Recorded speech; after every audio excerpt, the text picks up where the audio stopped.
രാവിലെ തന്നെ ദേ അത്തപ്പൂക്കളിടാൻ വേണ്ടി പോയതാട്ടോ. അപ്പോൾ അതേ കക്കപ്പൂവൊക്കെ കുറേ കൊഴിഞ്ഞെടുക്കുന്നുണ്ടായിരുന്നു. അപ്പോൾ അതേ അതൊക്കെ പറക്കി നമ്മൾ പൂ പൊട്ടിച്ച് കളയണേക്കാൾ നല്ലതാണല്ലോ വീണ പൂക്കളൊക്കെ പറക്കി കളത്തിലിടുന്നത്. അങ്ങനെ ദേ അത്യാവശ്യം കുറച്ച് പൂക്കളൊക്കെ കിട്ടിയിട്ടോ.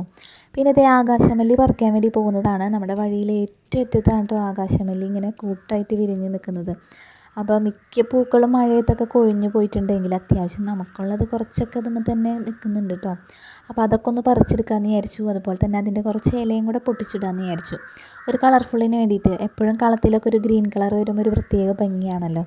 അങ്ങനത്തെ അതൊക്കെ ഒന്ന് പറിച്ചെടുക്കാമെന്ന് വിചാരിച്ചു. ഈ ഭാഗത്ത് ഇപ്പോൾ ഓറഞ്ച് കളർ മാത്രമേ ഉണ്ടാവുന്നുള്ളൂ കേട്ടോ. മഞ്ഞയുടെ വിത്ത് ഞങ്ങൾ ഇട്ടിട്ടുണ്ടെങ്കിലും അധികം ഉണ്ടായിട്ടില്ല. പിന്നെ ഒരു പിങ്ക് ഷെയ്ഡ് പുതിയൊരു ആകാശമല്ലി കിട്ടിയിട്ടുണ്ടായിരുന്നു. അതിൻ്റെ തൈ പൊടിച്ച് വരുന്നതേ ഉള്ളൂ കേട്ടോ. അങ്ങനെ ദേ സെൻറ്ററിൽ നമ്മുടെ കക്കപ്പൂവും അതുപോലെ തന്നെ പിന്നെ ദേ ഒരു ലെയർ നമ്മുടെ ഈ ആകാശമല്ലിയുടെ ഇലയും കൂടെ വെച്ച് കൊടുത്തിട്ടുണ്ട്. അപ്പോൾ ഒരു പ്രത്യേക ഭംഗി തോന്നിയിട്ടോ എനിക്ക് കണ്ടപ്പോൾ തന്നെ. അങ്ങനെ ഇതിന് ശേഷം നമുക്ക് കുറച്ച് ആകാശമല്ലിയുടെ പൂക്കൾ ഫുള്ളായിട്ട് തന്നെ വെച്ച് കൊടുക്കാമെന്ന് വിചാരിച്ചിട്ടാട്ടോ. അപ്പോൾ ലീഫ് ദേ ഒന്ന് അറേഞ്ച് ചെയ്തിട്ട് ബാക്കിയൊന്ന് വെച്ച് കൊടുക്കാമെന്ന് വിചാരിച്ചിട്ടോ. അങ്ങനെ ലീഫൊക്കെ വെക്കുന്നതിൻ്റെ ഇടയിൽ മഴ പെയ്യാനായിട്ട് പോകുന്നുണ്ട്. ഏകദേശം ഒരു കാറ്റൊക്കെ അടിച്ച് കഴിഞ്ഞാൽ ഇതിപ്പോൾ തന്നെ പറന്നു പോകും കേട്ടോ. അത് കാരണം ഞാൻ സിമ്പിളായിട്ടുള്ള കളങ്ങളെ ഇടാറുള്ളൂ. അതിന് ശേഷം എന്ത് ചെയ്യും, നമുക്ക് നമ്മുടെ ആകാശമല്ലി ഒരു ലെയർ വെച്ച് കൊടുക്കാം കേട്ടോ. സെൻറ്ററിലായിട്ട് ഓരോ ലീഫിൻ്റെയും ഏകദേശം ഒരു സെൻറ്റർ ഭാഗത്തായിട്ടൊരു 4-5 എണ്ണം നമുക്ക് വെച്ച് കൊടുക്കാം.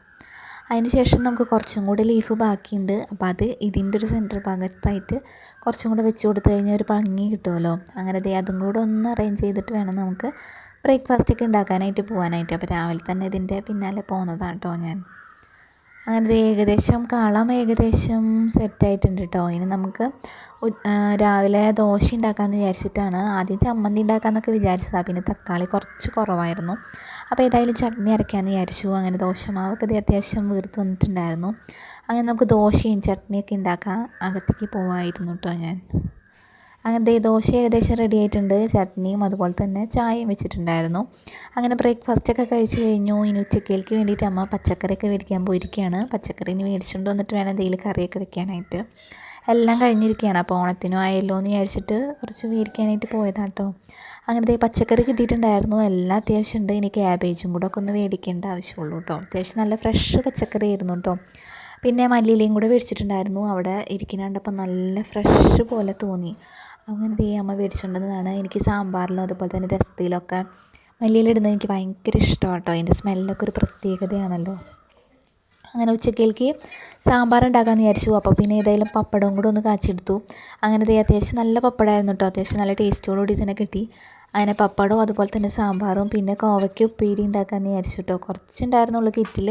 അങ്ങനെ അതും കൂടെ ഒന്ന് ഉപ്പേരിയാക്കി ഊണ് നല്ല അടിപൊളിയായിട്ട് കഴിച്ചു. അപ്പോൾ ഇന്നത്തെ എൻ്റെ വീഡിയോ എല്ലാവർക്കും ഇഷ്ടപ്പെട്ട് കഴിഞ്ഞാൽ ഒന്ന് സബ്സ്ക്രൈബ് ചെയ്ത് സപ്പോർട്ട് ചെയ്യണേ.